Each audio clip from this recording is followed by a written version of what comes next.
قومی آواز کے ناظرین خوش آمدید۔ پھر آپ کہتے ہیں کہ قومی آواز پتہ نہیں کہاں سے یہ خبریں لے آتا ہے، تو جناب ہم اپنی متعدد سابقہ ویڈیوز میں مستقبل میں ہونے والی بڑی تبدیلیوں سے متعلق آگاہ کر چکے ہیں۔ اس کی بڑی وجہ یہ نہیں کہ ہم قیاس پر مبنی خبریں آپ کے ساتھ شیئر کرتے ہیں، بلکہ حالات حاضرہ دنیا میں رونما ہونے والی تبدیلیوں کو سامنے رکھ کر ہی اپنے تجزیے اور تبصرے پیش کرتے ہیں جو اللہ کی مہربانی سے سچ ثابت ہو رہے ہیں۔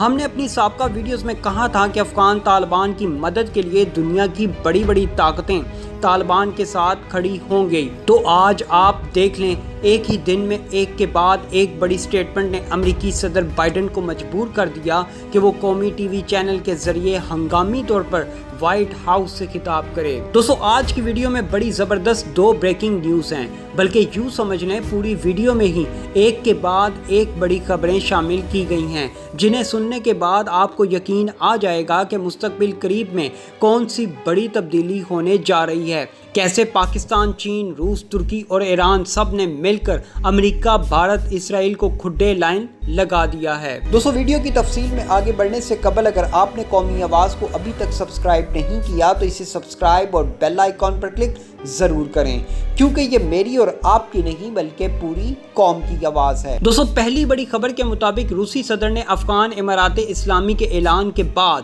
افغان طالبان کی حکومت کو تسلیم کرنے کا اعلان کر دیا ہے۔ اچھا، یہاں روسی صدر کی ٹائمنگ اور جگہ بڑی زبردست تھی جب انہوں نے افغان طالبان کی حکومت کو تسلیم کرنے کا اعلان کیا۔ ٹائمنگ اس لیے اہم ہے کہ روسی صدر نے خالص اسلامی حکومت افغانستان میں قائم ہونے کے اعلان کے بعد افغانستان امارات اسلامی کو قبول کرنے کا اعلان کیا ہے۔ شاید وہ اس سے پہلے افغان طالبان کی حکومت کو تسلیم کرتے تو وہ زیادہ معنی نہ رکھتے اور اتنا پاورفل نہ ہوتا، لیکن جمہوری حکومت کی بجائے افغان طالبان کی اسلامی ریاست کو قبول کرنا بہت معنی رکھتا ہے، کیونکہ امریکہ سمیت کئی مغربی ممالک اسلامی قوانین کے سخت خلاف ہیں اور ان کا جمہوریت پر ہمیشہ سے زور رہا ہے۔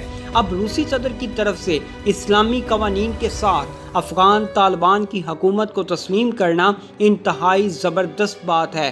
اچھا، مزے کی بات یہاں پر ایک اور بھی ہے کہ روسی صدر نے یہ اعلان امریکہ کے سب سے بڑے اور خطرناک اتحادی ملک کی سربراہ جرمن چانسلر کے ساتھ کھڑے ہو کر یہ اعلان کیا ہے کہ ہم افغانستان میں اسلامی امارات افغانستان کو کھلے دل سے قبول کرتے ہیں۔ دوستو جرمنی وہی ملک ہے جو سب سے پہلے افغان طالبان پر حملہ کرنے کے لیے 9/11 کے بعد امریکہ کے ساتھ افغانستان میں داخل ہوا تھا۔ در حقیقت روسی صدر کا یہ بیان براہ راست امریکی صدر کے لیے ہی تھا، جس میں انہوں نے امریکی صدر بائیڈن کو چیتونی بھی دے دی ہے کہ ہم افغانستان کو قبول کر رہے ہیں۔ ہم چاہتے ہیں کہ افغان طالبان کے ساتھ مل کر دنیا کے دیگر ممالک بھی کام کریں۔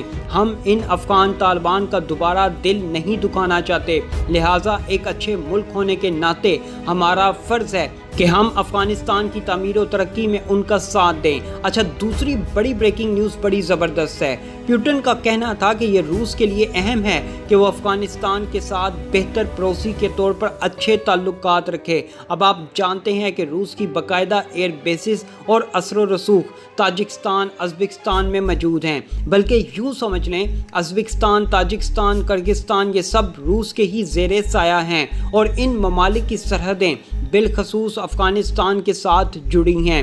اب جو خبر میں آپ کو دینے جا رہا ہوں وہ ذرا دھیان سے سنیں۔ امریکی صدر نے گزشتہ رات وائٹ ہاؤس میں اپنے خطاب میں ایک دفعہ پھر افغان طالبان کو دھمکی دیتے ہوئے کہا کہ امریکہ افغانستان پر ایئر سٹرائک کرنے کی اپنی صلاحیت قائم رکھے گا۔ جب امریکہ کو ضرورت محسوس ہوئی تو امریکہ یہ کام ضرور کرے گا۔ اب اس بات کو سمجھیں، ایئر سٹرائک کرے گا کہاں سے، کن ممالک کی فضائی حدود سے گزرے گا؟ تاجکستان، ازبکستان یا پھر کرغزستان؟ یہ تینوں ممالک تو روس کے زیر سایہ ہیں۔ کیا روس، جس کے صدر نے امریکہ کو چیتونی دی ہے کہ اب وہ افغانستان میں مزید خون خرابہ نہیں چاہتا، اور نہ ہی کسی دوسرے ملک کو اس بات کی اجازت دے گا کہ وہ افغانستان میں حملے کرے۔ ایسا کرنے سے پہلے اب ہر اس ملک کو تحقیق اور ثبوت پیش کرنا ہوں گے کہ فلاں ملک میں دہشت گرد دوبارہ اکٹھے ہو رہے ہیں، جس کے لیے ہمیں ایئر اسٹرائک کی ضرورت ہے۔ اب پہلے جیسا ماحول نہیں رہا کہ ایک ورلڈ ٹریڈ سینٹر کو گرایا اور بغیر کسی ثبوت کے افغانستان پر حملہ کر دیا۔ بائیڈن صاحب اب ایسا نہیں چلے گا۔ دوستو یہ وہ زبردست بات ہے کہ پاکستان کے بعد روس نے بھی امریکہ کے پر کاٹ دیے ہیں۔ اب امریکہ کے پاس کوئی راستہ نہیں بچتا کہ وہ افغانستان پر ایئر اسٹرائک بھی کر سکے۔ اگر ایسا کرنا مقصود بھی ہوا تو وہ قطر سے اپنے B-52 بمبار طیارے اڑائے گا اور اب افغانستان تک پہنچنے کے لیے اسے باقاعدہ اجازت لینا ہوگی۔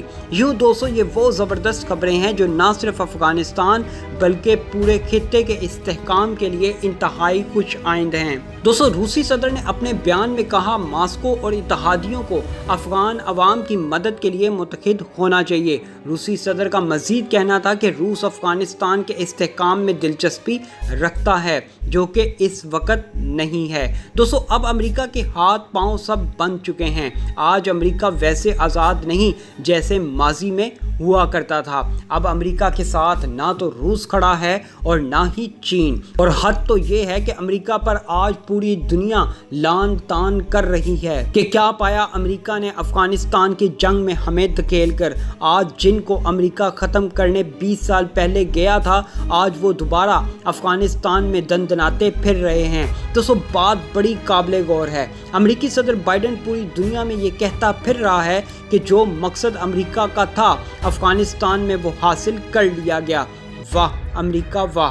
اگر تم یہ کہتے ہو کہ تم نے دہشت گردوں کا صفایا کر دیا تو پھر رات کے اندھیروں میں کیوں افغانستان سے بھاگے؟ اگر واقعی امریکہ تم نے افغانستان کو پاک صاف کر دیا تو پھر دنیا کا خطرناک ترین ایئر فلائٹ آپریشن اپنے فوجیوں کو نکالنے کے لیے کیوں کیا؟ کیوں آج کابل ایئرپورٹ سے اپنے اور غیر ملکی سفارتکاروں کو نکالنے کے لیے انہی افغان طالبان سے بھیک مانگ رہے ہو؟ خیر دوستو یہ تو وہ باتیں تھیں جن کو بتا کر میں آپ کے سامنے امریکہ کی اصلیت رکھنا چاہتا تھا۔ حقیقت صرف یہ ہے کہ نہ 9/11 سے پہلے اور بعد میں افغانستان میں کوئی دہشت گرد تھے اور نہ ہی آج ہیں۔ اگر افغان طالبان دہشت گرد ہوتے تو آج ہزاروں کی تعداد میں کابل ایئرپورٹ پر موجود غیر ملکی سفارتکاروں کے گلے کاٹ چکے ہوتے۔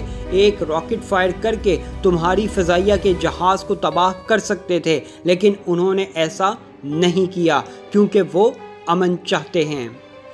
دوستو ایسی مزید معلوماتی ویڈیوز دیکھنے کے لیے قومی آواز کو سبسکرائب اور بیل آئیکن پر کلک ضرور کریں، کیونکہ یہ میری اور آپ کی نہیں بلکہ پوری قوم کی آواز ہے۔